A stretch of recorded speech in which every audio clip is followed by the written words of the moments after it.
এবার আমরা এই রাস্তা দিয়ে উপরে উঠবো।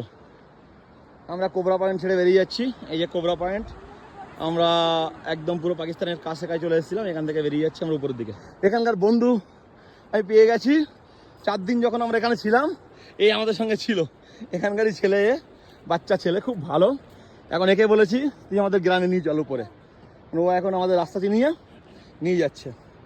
রাস্তা খুবই দুর্গম, শুধু ও আছে বলে আমরা আরও ভালোভাবে রাস্তা দিয়ে চিনে উঠতে পারবো। দেখো রাস্তার অবস্থা দেখো, এই রাস্তা দিয়ে এরা যাওয়া আসা করে। হেই কি বলো তুমি, এই মানুষ কোথা দিয়ে যাওয়া আসা করে দেখো তো। হ্যাঁ দেখ কত দুর্গম রাস্তা দিয়ে সবাই যাওয়া আসা করে এখানকার মানুষ। হ্যাঁ, আমরা একবারে উঠতে গিয়ে দম লেগে যাচ্ছে। এদের রেগুলার কাজ এটা। কত কষ্টের মধ্যে এরা থাকে।